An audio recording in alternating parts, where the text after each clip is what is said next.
عزیز دوستو، اللہ تبارک و تعالیٰ کے جو مخلصین بندے اس دنیا کے اندر اپنا وقت گزارتے ہیں، اپنی صبح اور شامیں اللہ کی مخلوق کی خدمت کے لیے وقف کرتے ہیں اور دین متین کے لیے جو خدمات سر انجام دیتے ہیں، ان کے مختلف اوصاف مختلف کتب میں ہمیں ملتے ہیں۔ وہ لوگ کس طرح کے ہوتے ہیں، طرز زندگی کیسا ہوتا ہے، اٹھنا بیٹھنا کیسے ہوتا ہے، روزمرہ کے معاملات ان کے کیسے ہوتے ہیں، اس پر اولیاء اللہ کی، صوفیاء کی، علماء کی سیرت پر لکھی جانے والی کتب، اس میں بہت بڑی تفصیل موجود ہے۔ احادیث مبارکہ میں بھی اللہ تبارک و تعالیٰ کے نیک اور مخلص بندوں کے اوصاف جگہ جگہ بیان کیے گئے ہیں، جو کاملین کی، نیک لوگوں کی نشانیاں ہیں۔ لیکن اس پر جو سب سے بڑی گواہی ہے وہ خود اللہ کی کتاب قرآن مجید ارشاد فرماتا ہے۔ ایک یہ ہے کہ کوئی صوفی، کوئی درویش، کوئی عالم، کوئی فقیر نیک لوگوں کی زندگی کے تعلق سے اپنی رائے کا اظہار کرے، اور یہ ہے کہ خود رب کریم بیان فرمائے کہ اس کے بندے کس طرح کے ہوتے ہیں، اس کے بندوں کا طریقہ کیا ہے۔ میں اور آپ جس دورے پر آشوب سے گزر رہے ہیں، اس میں بہت ساری آزمائشیں ہیں، فکری تقسیم کے بہت سارے ذرائع معاذ اللہ بن چکے ہیں، ذہنی تناؤ، طرح طرح کے فتنے اور مختلف قسم کی باتیں جو ذہنوں میں وسوسے ڈالتی ہیں، سینوں کو تنگ کرتی ہیں، اور لوگ بجائے اس کے کہ وہ حق پر استقامت اختیار کرتے ہوئے آگے بڑھے، وہ بھی ادھر ادھر دیکھنا بڑا ہی پسند کرتے ہیں۔ حالانکہ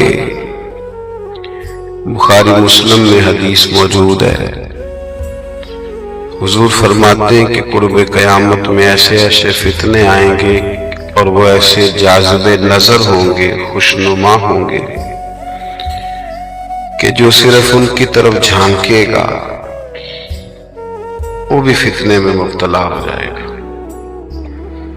تو میرے عزیز، اللہ کے بندوں کی جو شان، ان کے جو اوصاف، ان کی سیرت کا جو عکس خود قرآن مجید نے بیان کیا ہے، بہرحال وہی طرز زندگی آج اپنایا جائے تو کامیابی قریب قریب نظر آئے گی۔ اللہ تعالیٰ نے ارشاد فرمایا کہ وَعِبَادُ الرَّحْمَٰنِ الَّذِينَ يَمْشُونَ عَلَى الْأَرْضِ هَوْنًا، فرمایا رحمان کے بندے وہ ہیں جو زمین پر آہستگی سے چلتے ہیں۔ وَإِذَا خَاطَبَهُمُ الْجَاهِلُونَ قَالُوا سَلَامًا، اور فرمایا جب جاہل ان سے گفتگو کرتے ہیں، جب جاہل ان سے مخاطب ہوتے ہیں تو قَالُوا سَلَامًا، وہ سلام کر کے گزر جاتے ہیں۔ ان کی زندگی، ان کے شب و روز، ان کا طرز حیات کچھ اس طرح کا ہے کہ وہ وزادار لوگ ہیں، ان کی طبیعتوں میں ٹھہراؤ ہے، بہت سارا حلم ہے، بہت ساری بردباری ہے، وہ زمین پر عاجزی سے، آہستگی سے چلتے ہیں۔ یہ جن لوگوں میں، جن طبیعتوں میں بے چینی ہوتی ہے نا، بہت زیادہ اضطراب ہوتا ہے، آپ دیکھتے ہیں کہ وہ لوگ بہت باتیں کرتے ہیں، ان کے فیصلے مضبوط نہیں ہوتے، قوت فیصلہ سے عاری ہوتے ہیں۔ تو اصل بات یہ ہوتی ہے کہ یہ لوگ بردبار نہیں ہوتے، حلیم نہیں ہوتے، ذہنوں کو اطمینان نہیں حاصل ہوتا، ابھی تک ان کو یہ پتہ نہیں ہوتا کہ ہم ٹھیک چل رہے ہیں، رستہ درست ہے یا خدا نخواستہ غلط۔ جب یہ انشراح صدر کسی کو حاصل ہو جاتا ہے کہ میرا رستہ بالکل ٹھیک ہے اور میں جس رستے چل رہا ہوں بالکل ٹھیک چل رہا ہوں، پھر وہ وزادار ہو جاتا ہے، اس میں ٹھہراؤ پیدا ہوتا ہے۔ ذہنی وسوسوں کو دور کرنا یہ بڑا ضروری ہوتا ہے۔ ہمارے اساتذہ جب مدارس دینیہ میں ہمیں پڑھاتے ہیں تو جو اعتراض کسی وقت پیدا ہو سکتا ہے کسی عبارت پر، کسی بات پر، وہ خود اس اعتراض کو پہلے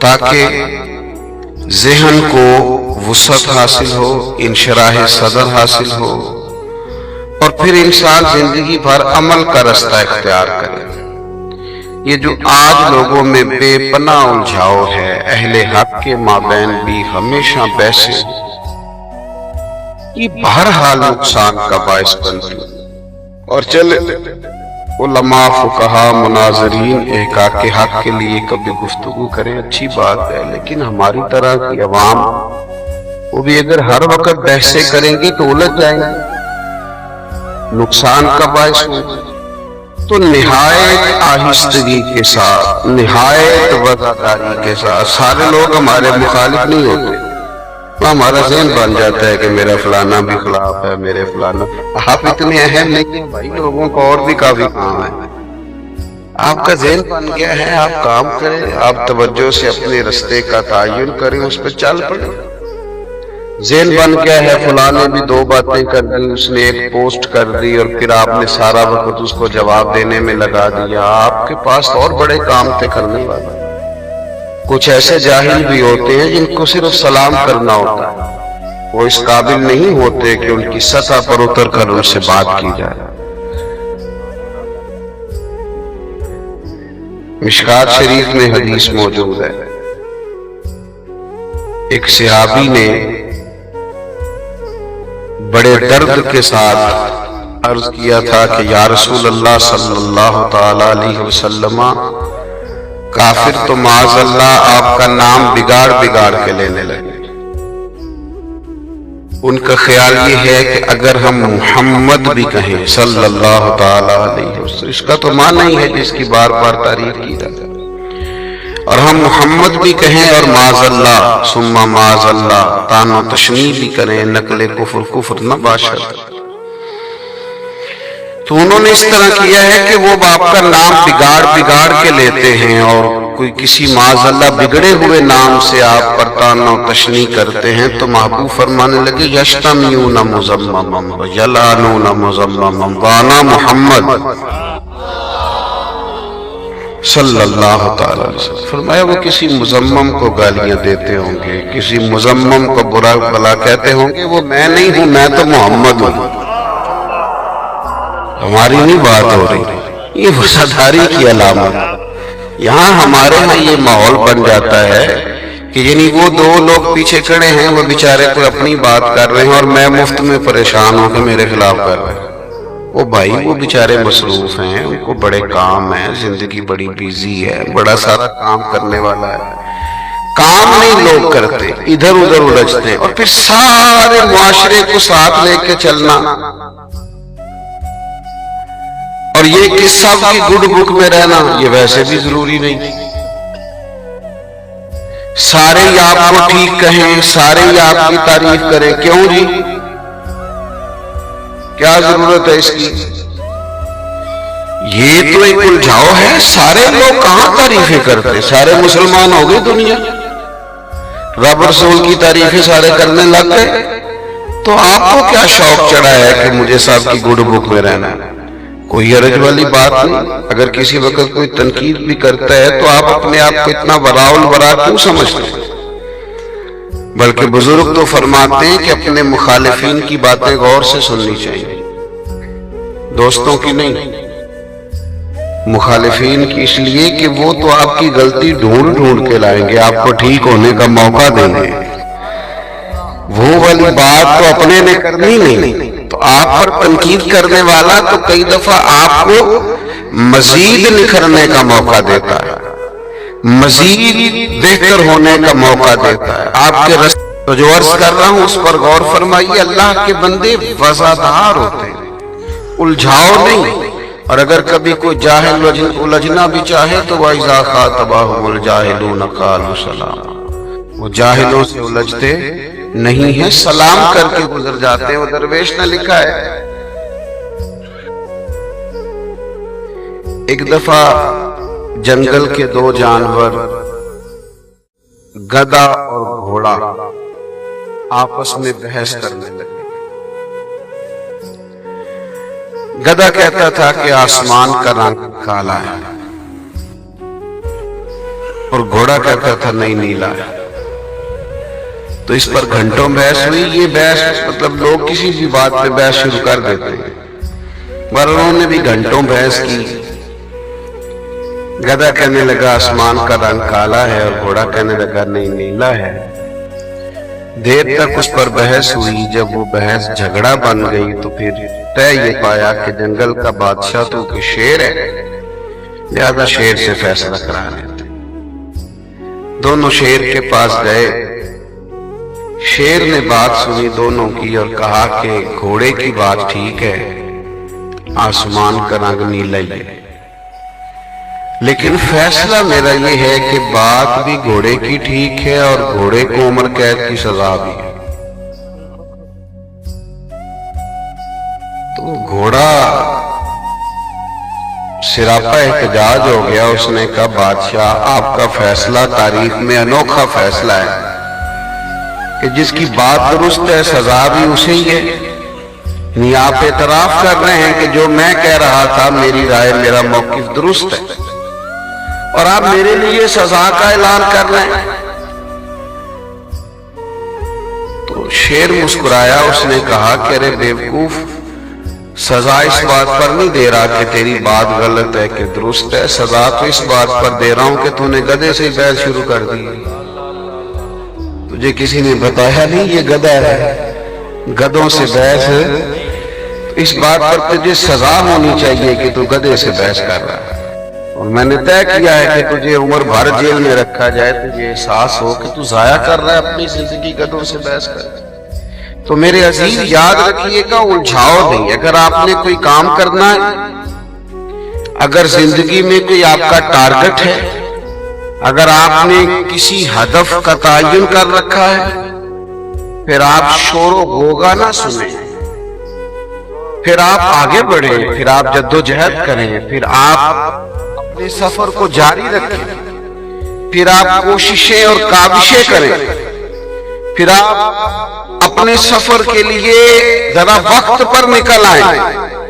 میں آج ایک ڈیڑھ گھنٹہ زیادہ وقت، چونکہ دھند بڑی زیادہ تھی تو میں تھوڑا زیادہ وقت لے کے گھر سے نکلا ہوں، اس لیے کہ سارا شیڈول دن بھر کا اس کو لے کے چلنا ہے۔ جب آپ کا سفر دور ہو تو پھر ذرا صبح جلدی اٹھ جانا چاہیے، لیکن اگر آپ آرام کر رہے ہیں، آپ ایک دوسرے سے موسم پوچھ رہے ہیں، اگر آپ سوچ رہے ہیں اور آپ محکمہ موسمیات کو دیکھ رہے ہیں تو پھر تو آپ کمزور ہو جائیں گے۔ اگر آپ کو سفر کرنا ہے اور ہدف آپ کا طے ہے کہ آپ کو کہاں جانا ہے، پھر آپ نکلیں۔ جو گھر سے نکلتے ہیں انہیں منزل میں لی جایا کرتی ہے، لیکن جو ساری زندگی یہ دیکھتے رہتے ہیں کہ پہلے ساری دنیا میرے نعرے لگائے، پہلے سارے میری گڈ بک میں آ جاؤ، سب کی گڈ بک میں آ جاؤں تو پھر میں چلوں گا، تو یہ درست نہیں۔ الجھاؤ نہیں، اللہ کے بندوں کی زندگیوں میں الجھاؤ۔ اچھا کبھی کو الجھنا چاہے بھی نا تو مزیدار لوگ ہوتے ہیں، وہ اپنے وقت کو بچاتے ہیں۔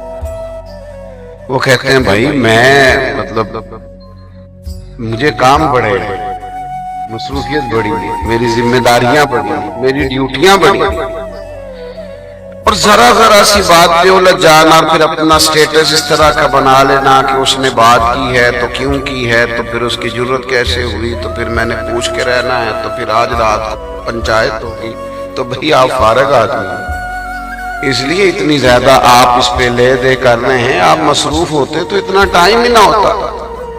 حضرت عمر بن عبدالعزیز رحمۃ اللہ تعالی علیہ رضی اللہ تعالی عنہ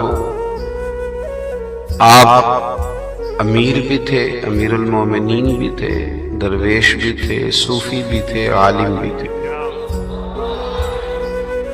بہت بڑے آدمی تھے. 39 سال عمر پائی ہے انہوں نے کون، پوری 40 نہیں. کتنا کام کیا. ہمارے ہاں تو ابھی 30-35 سال کا بچہ بڑا ہی نہیں ہوتا، وہ کہتے ہیں ابھی تو بچہ ہے، کر لے گا. ابھی کیا عمر ہے، 39 سال عمر پائی. کیونکہ اپنی زندگی میں کوئی الجھاؤ نہیں رکھا. کام کرنا تھا تو وقت پہ کیا، ڈیوٹی کرنی تھی تو وقت پہ کی، چیزوں کا پہلے سے تعین کر رکھا تھا، بس اس ہدف کی طرف وقت پہ بڑھے. یہی اللہ والوں کی شان ہے. وزادار ہوتے ہیں، الجھاؤ سے بچتے ہیں. رات کا وقت تھا، حضرت عمر بن عبدالعزیز رحمۃ اللہ علیہ نے ارادہ کیا کہ میں ذرا باہر نکل کے تو رعایا کے بارے میں معلومات کروں. آپ باہر نکلے تو زمانے کے اندر لوگ لکڑی کے جوتے پہنا کرتے تھے، جن کو کھڑاؤں ہماری زبان میں بعض لوگ کہتے ہیں. آپ فٹ پاتھ پہ چل رہے تھے تو ایک بزرگ آدمی فٹ پاتھ پہ سو رہے تھے. تو جناب عمر بن عبدالعزیز رحمۃ اللہ علیہ گزر رہے تھے تو بابا جی سڑک پہ سو رہے ہیں فٹ پاتھ پہ، تو آپ کا پیر ان بزرگوں کے پیروں پہ آ گیا. تو یہ اچانک ٹکراؤ ہو جائے نا تو لوگ پھر جذباتی جملے بولتے ہیں. تو بابا جی چونکہ سو رہے تھے فٹ پاتھ پہ، ان کے پیر پہ پیر آیا تو وہ اٹھے اور کہنے لگے آپ اندھے ہیں. موٹر سائیکل کی ٹکر کسی موٹر سائیکل سے ہو جائے تو لوگ کیا کہتے ہیں، اندھے ہو. ویسے اندھا بندہ موٹر سائیکل چلا سکتا ہے، کیوں پوچھتے ہیں.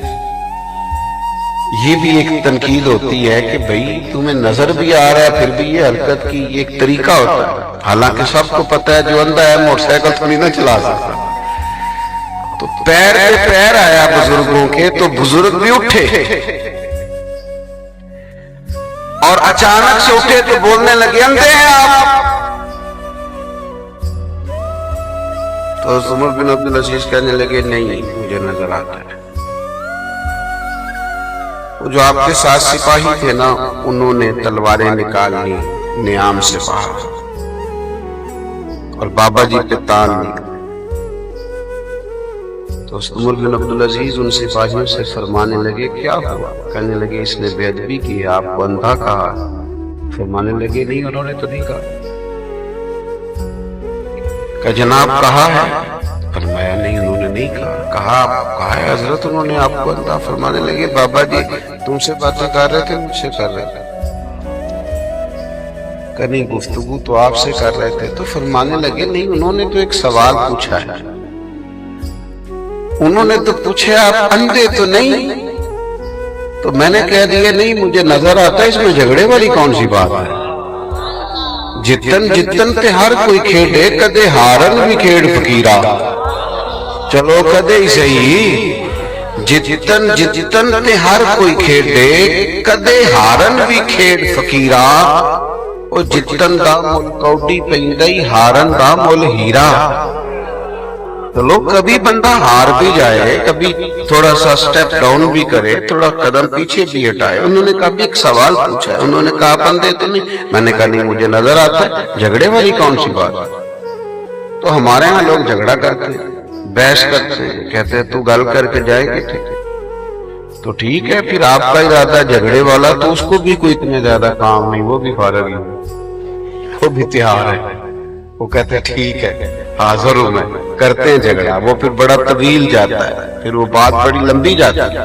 یہ وہ لوگ ہوتے ہیں جو مصروف نہیں ہوتے، جن کے پاس بہت وافر ٹائم ہوتا ہے.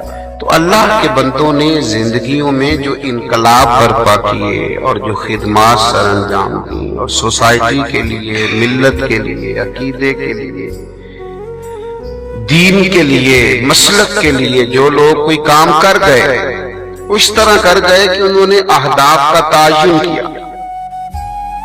اور اپنے آپ کو انہوں نے لاجانی، بے مقصد اور بیکار کاموں سے بچایا، بلا وجہ کا الجھاؤ، بلا وجہ کی ابحاث، بلا وجہ کی چیزوں سے اپنے آپ کو انہوں نے سائیڈ پہ رکھا، اور منظم جدوجہد کے ساتھ، منظم بے ترتیب نہیں۔ ہمارے ہاں آج جو لوگ کام کرتے ہیں وہ منظم نہیں کرتے، آدھے ادھورے کام کرتے ہیں، ہو جائے گا، کر لیں گے، دیکھی جائے گی۔ نظم و ضبط، اسلام قائل ہے اس بات کا کہ آپ ایک منظم زندگی گزاریں، ایک مرتب زندگی گزاریں، یعنی نماز ظہر کی ظہر کے وقت ہوگی، وہ عصر کے وقت ہو سکتی، نماز اپنے وقت پر مقرر ہے، روزے صرف رمضان میں ہوں گے، رمضان گزر گیا تو اب روزے قضا ہو سکتے ہیں، لیکن اب رمضان کے روزوں کا وقت حج کا ایک دن ہے، عرفات کا دن، اس دن آپ کو اس میدان میں پہنچنا ہے، وہ دن گزر گیا تو پھر اگلے سال سے، تو نظم و ضبط ہے۔ لیکن ہمارے ہاں بہت سارے لوگ ہیں، بالخصوص مجھ سے ناراض نہ ہوئیے گا، بعض دینی اور مذہبی لوگ اللہ ماشاءاللہ، وہ تو سارا کام ہی برکت پہ چلاتے ہیں، انشاءاللہ ہو جائے گا، دیکھی جائے گی۔ تو بھئی آپ نظم و ضبط سے، آپ اچھی منصوبہ بندی سے، بہترین منصوبہ سازی سے، اور تقاضوں کو نظر میں رکھتے ہوئے، جدید سوالات کے جوابات اپنے ذہن میں رکھتے ہوئے، آپ دیکھیں نا، اللہ تعالیٰ نے جس نبی کو بھی دنیا میں بھیجا اس دور کی زبان عطا کر کے بھیجا۔ یہ قرآن مجید کا فیصلہ ہے کہ نبی اپنے دور کی بولی بولتے تھے۔ کیوں؟ اس لیے کہ وہ وہاں کی گفتگو کریں گے تو ان لوگوں کے ساتھ وقت گزار سکیں گے، تربیت کر سکیں گے، تو اپنے اپنے دور کے تقاضوں کو سمجھنا چاہیے، اور تقاضوں کی روشنی میں تبلیغ دین کے، ترویج شریعت کے، احیاء دین کے فریضے کو سر انجام دینا چاہیے۔ تو منظم یہی کام ہمیں اپنے گھروں میں بھی کرنا پڑے گا، اپنے بچوں کے ساتھ بھی کرنا پڑے گا۔ یہ جو ہمارا مزاج ہے نا کہ بس وہ کسی بات پہ غصہ آیا تو پھر بچوں کو 1.25 گھنٹے کا لیکچر دے دیا، تم نماز نہیں پڑھتے لہذا میرے کاروبار میں برکت نہیں، تم سویرے اٹھتے نہیں لہذا میرا کام نہیں چلتا، تو یہ تو اب ٹائم ہی نہیں ہے اس کام کا۔ اپنے بچوں کی تربیت تو غیر محسوس طریقے سے کی جاتی ہے، انہیں پتہ بھی نہیں چلا، انہیں خبر بھی نہ ہو، اور بچوں کی تربیت ہو جائے۔ اس کا تو طریقہ یہ ہوتا ہے کہ آپ اپنی عملی زندگی میں ماحول اس طرح کا بنائیں، رویہ آپ پڑھیں نا، نماز لیکچر نہ دیں، آپ گھر کے اندر کچھ نماز پڑھیں، حکم بھی ہے کہ کچھ نفل نماز گھر میں پڑھو، پڑھیں نا نماز، آپ کو تقریر نہیں کرنی پڑے گی نماز کی، آپ کا 2-2.5 سال کا بچہ بھی مصلی پہ آ کے آپ کے ساتھ لیٹ جائے گا، سجدہ نہیں بھی کرنا آتا تو لیٹ جائے گا، لیکن شرط یہ کہ آپ عملی رویہ اپنا درست کریں۔ گھر میں تقریریں نہیں چلتی، گھروں میں عمل چلتا ہے، گھر میں کردار پیش کرنا پڑتا ہے، آپ کی عملی زندگی سے آپ کے بچے فائدہ اٹھاتے ہیں۔ تو منظم سلسلہ ہو، الجھاؤ سے بچا ہوا ہو، اہداف پہلے سے طے ہو، یہ اللہ والوں کی شان ہے۔ اور پھر اللہ کا قرآن ارشاد فرماتا ہے کہ وَالَّذِينَ يَبِيتُونَ لِرَبِّهِمْ سُجَّدًا وَقِيَامًا، وہ راتیں گزارتے ہیں اپنے رب کے لیے سجدہ کرتے ہوئے اور قیام کرتے ہوئے۔ عبادت بندے کو طاقتور کر دیتی ہے۔ دنیاوی طور پر سارے اسباب موجود ہونا اور تائید غیبی ساتھ، کچھ لوگ زیادہ قابل نہیں ہوتے اور اللہ کے حضور ان کی قبولیت ہوتی ہے۔ قابلیت بھی بڑی ضروری ہے اور قبولیت سب سے زیادہ ضروری ہے۔ یہ جو قبولیت ہوتی ہے نا، قبولیت، ملا فضل الفیضی بڑے قابل تھے، بغیر نقطوں کے تفسیر لکھی پر قابل تھے۔ قبولیت اللہ نے حضرت مجدد الفسانی کو عطا فرمائی، ان کی قبولیت تھی، وہ کام کر گئے اور بڑا کام کر گئے۔ یہ قبولیت کے لیے سجدے کا ذوق ہونا ضروری ہے، عبادت کی لذت سے آشنائی ضروری، اپنے رب کو منا لینا ضروری۔ بڑی منظم ترتیب لگائی بدر میں نبی پاک علیہ السلام نے صحابہ کی، اور بڑے جذبے کے ساتھ انہیں ذہنی طور پر تیار کر کے محبوب میدان بدر میں لائے، بڑی بہترین صف بندی فرمائی۔ لیکن اس کے باوجود اللہ کے رسول نے خود ساری رات مصلی پہ گزاری اور عرض کی مالک نہ یہ 313 لے کے آگے ہوں، اگر یہ لوگ ہلاک ہو گئے تو قیامت تک کون تیری عبادت کرے؟ مصلی کا ساتھ، عبادتوں کا ساتھ، اللہ کے بندوں کی راتیں یہ گزرتی تھیں مصلی پہ، ہماری موبائل پہ۔ یہ 25 منٹ کی محفل بغیر موبائل کے نہیں گزرتی، کیوں بیٹا؟ ایسے ہی ہے نا، موبائل کے بغیر کچھ لمحہ نہیں گزار سکتے، سیانے لوگ نہیں گزار سکتے، سمجھدار لوگ نہیں گزار سکتے۔ کھیل کود کا مزاج ہو گیا ہے۔ یاد رکھنا اور سمجھنا، راتیں جب مصلی پہ دیکھیں نا، یہ کتنی لمبی رات ہے، 7 بجے عشاء ہوتی ہے اور 6 بجے کے بعد فجر پڑھتے ہیں لوگ۔ 11 گھنٹے کی رات میں بھی جس کو تہجد نصیب نہیں، کب پڑھے گا؟ کب؟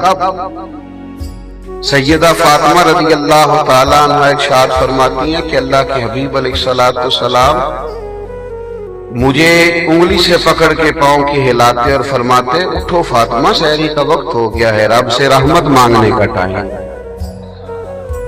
صبح صادق میں اپنے رب کے حضور حاضر ہونا، رات کا کچھ حصہ عبادت میں گزارنا، لمبی دعائیں مانگنا، اور جب کچھ نہ چاہیے ہو، میری طرف دیکھ رہے ہیں آپ، جب کچھ نہ چاہیے ہو تو پھر اپنے رب سے مانگنا۔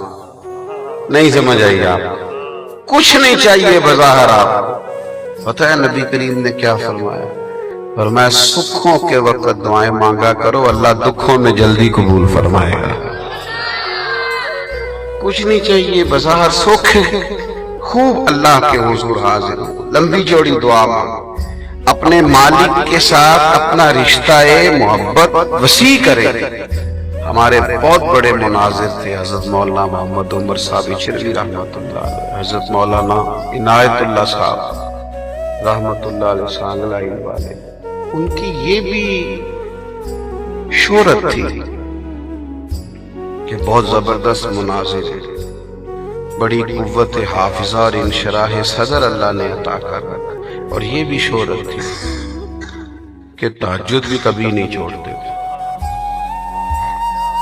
احقاق حق کے لیے اپنے رب کریم سے مدد، اللہ تبارک و تعالیٰ کی رحمت کا اور کرم کا ساتھ بھی ہر وقت مانگتے۔ ان کی جس طرح لائبریریاں آباد تھیں، مدارس آباد تھے، خانقاہیں آباد تھیں، اور جس طرح درس و تدریس کی مسند آباد تھی، اسی طرح ان لوگوں کے مصلی بھی آباد تھے۔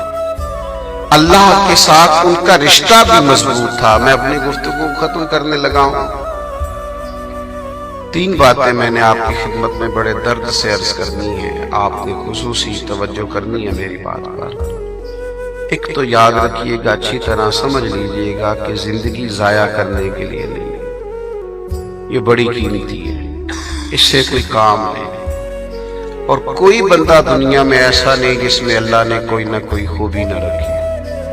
اپنی خوبی کو تلاش کریں اور ایک ہدف کا تعین کریں کہ میں نے یہ کام کرنا ہے، اس کے لیے ڈٹ جائیں، عملاً میدان میں اتر جائیں۔ اور دوسری گزارش یہ کہ اس ہدف کے لیے جد و جہد با مقصد قسم کی کریں، منظم قسم کی کریں، بے مقصد نہیں کریں۔